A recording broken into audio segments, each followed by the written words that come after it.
발표할 내용은 탄소 중립 시대 양식산업 대응 전략입니다. 전부 좀 의아해하더라고요. 갑자기 어선업 얘기를 안 하고 왜 양식을 가지고 탄소 중립 얘기를 하느냐. 왜냐하면 이제 화석 연료로 사용하는 그 어선의 모든 그 탄소 중립 이슈가 집중되어 있는 상황에서 양식 산업은 굉장히 소외되어 있었습니다. 그래서 저희들이 그럼 양식 산업도 뭔가 준비를 해야 되는 거 아닌가 이런 생각을 했는데요.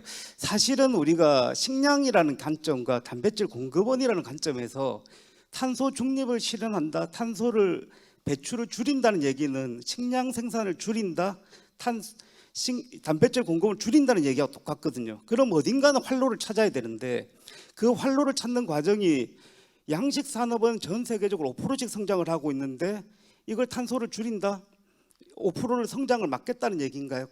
그런 얘기는 아니겠죠. 그렇다면 이제 저희들이 생각을 한 겁니다. 이게 지금 어선업에 집중돼서 모든 그 탄소 중립 관련 사업들이 다 어선업과 관련된 거, 양식 산업과 관련된 것들은 히터 펌프와 관련된 에너지 절감 장치에 거의 국한돼 있습니다. 그걸로 과연 미래 탄소 중립 시대를 맞이할 수 있을까? 이런 의구심에서 시작된 연구로 보시면 될 것 같습니다.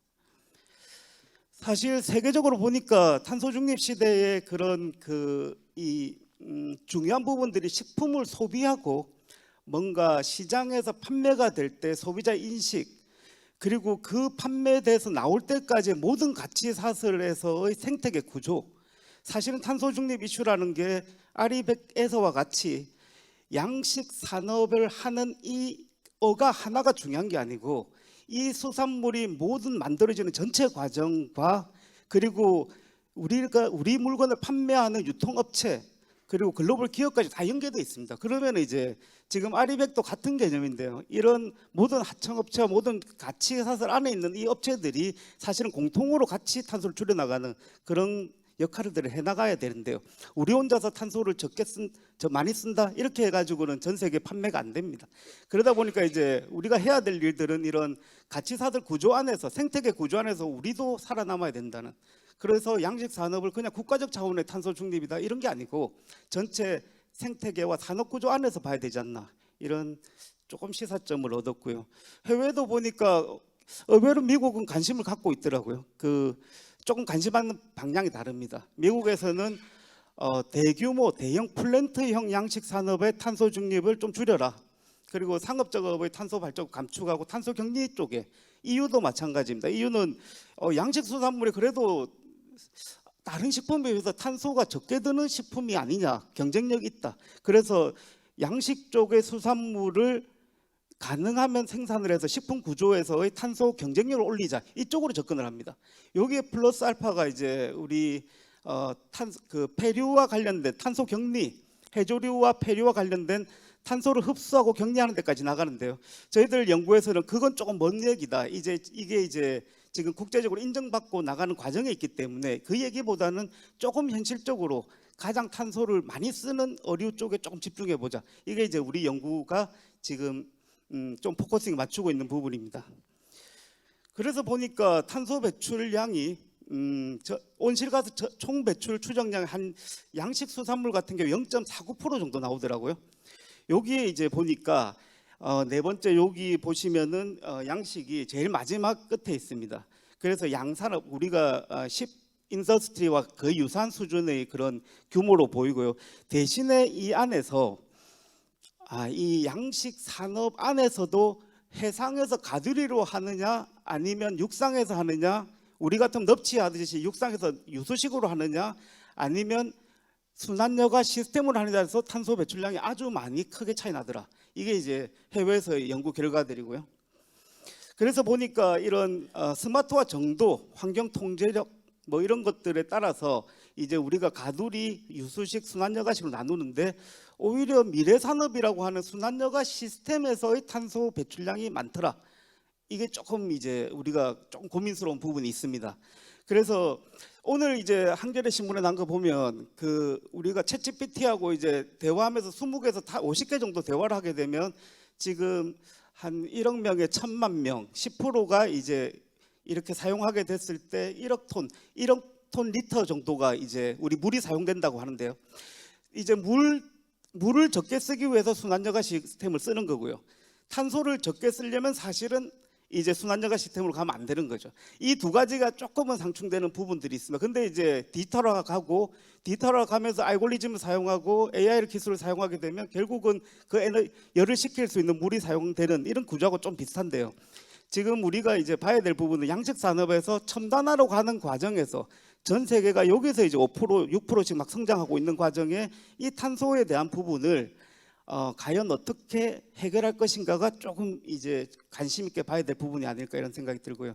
그래서 저희들이 분석할 수 있는 데이터들이 굉장히 없습니다. 이 계속 이제 어선업 쪽만 포커스 맞춰져 있다 보니까 지금까지 한 2건 정도 연구가 있었을 뿐이고요.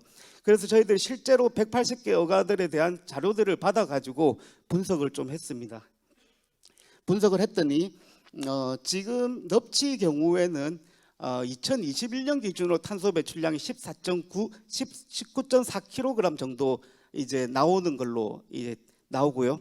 여기에 이제 관련된 뭐 뱀장어, 강도다리 아마 비슷한 생산 시스템을 쓰다 보니까 그렇게 나오는 것 같습니다. 그 다음 페이지 보시면 이렇게 이제 뱀장어, 강도다리 순으로 탄소 배출이 많이 나오는 걸로 나타났고요.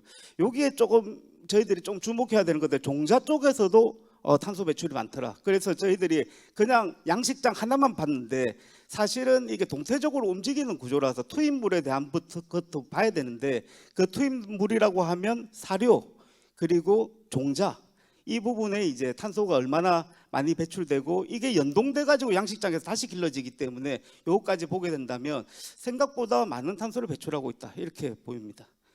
그래서 업스트림 단계에서 종자 단계에서 보니까 저희들이 양수 펌프 전력 사용이 50% 정도고요. 그리고 양성 단계에서 보니까 양성 펌프의 한 69%, 70% 정도가 양수 펌프에서 나옵니다. 그리고 다운스트림에서는 우리 무로 활차들 가기 때문에 한 71%가 다운스트림에서의 차량 운송 물차에서 나오는 걸로 나타났습니다. 그래서 저희들이 조금 고민한 부분이 그렇다면 어선업에 대한 탄소 중립은 당연히 굉장히 중요한 이슈죠. 화석연료를 쓰기 때문에 직접 배출입니다. 저희들이 지금 얘기하는 건 거의 간접 배출이에요. 전기 사용인 부분인데 탄소 배출에 있어서 화석연료를 사용한 어선업을 줄이겠다는 사실 목표를 굉장히 강하게 세우고 지금 추진하고 있는데 이게 한계들이 있겠죠. 왜냐하면 기술 수용성이나 어가 수용성들 어선을 바꾸려 어가 수용성도 있어야 되고 그리고 전기로 먼저 바꿔가지고 탄소 중립으로 가는 절차이기 때문에 관련 하버 쪽의 인프라들도 굉장히 중요한 부분이 됩니다. 그렇다면 어선업이 과연 이 시나리오대로 갈 수 있을까에 대한 의문이 조금 있는 상황인데 그렇다면 양식 쪽도 대안으로의 많은 사업들을 갖고 있어 카드들을 많이 갖고 있어야 되지 않느냐 이겁니다. 왜냐하면 양식 쪽은 전기 사용량이 많은 간접 배출에 집중하고 있기 때문에 사실은 에너지 신재생 에너지원을 붙여버리면 탄소 중립으로 가는 게 더 빨라지거든요.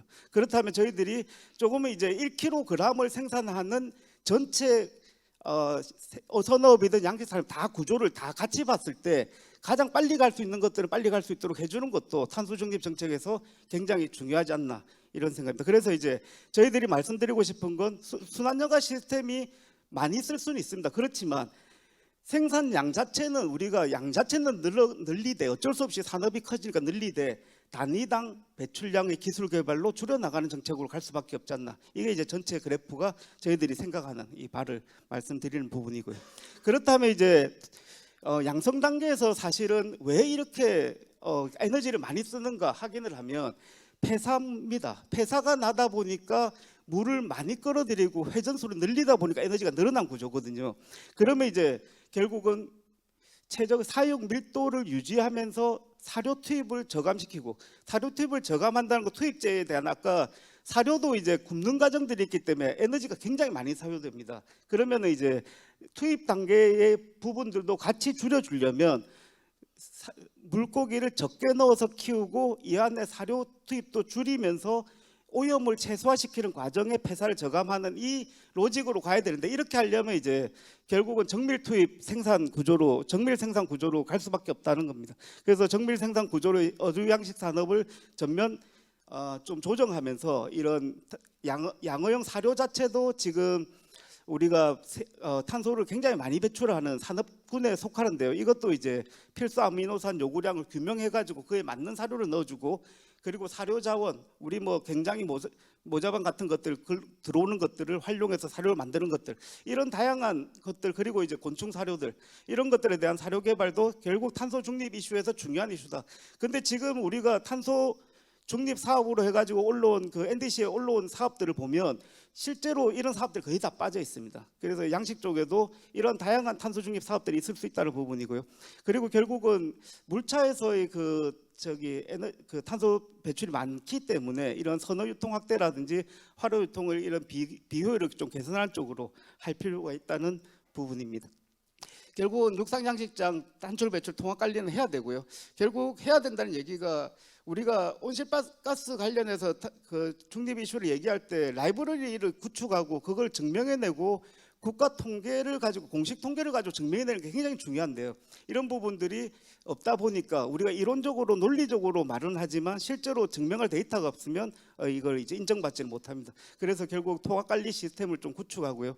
여기에 이제 정밀 생산 구조로 들어갈 수 있도록 하는 부분들, 그리고 양호형 사료도 조금은 이제 탄소를 줄일 수 있는 부분으로 개발하자는 것들, 그리고 유통 효율도 아까 말씀드린 것처럼 탄소 배출량이 화로 소비 구조다 보니까 굉장히 많은데요. 이 부분들은 결국은 탄소 중립 시대에 살아남기 힘들다. 그래서 이제 이런 조금은 선호 형태로 해서 물류량에서 이제 탄소 배출량을 좀 줄이는 쪽으로 갈 필요가 있고요.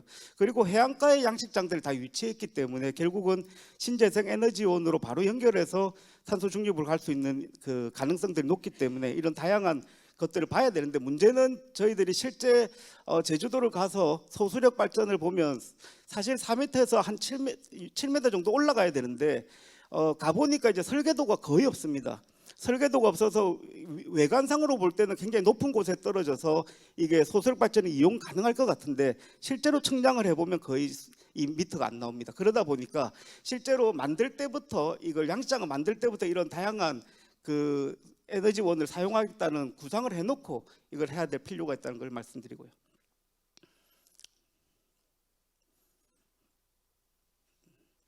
그래서 이런 협업 구조들도 필요한 것 같습니다. 지금 보니까 해양수산부 같으면 국립수산과학원이 수산 쪽에서는 목표량, 그런 신규 사업 제시하고 데이터 제공해 주더라고요.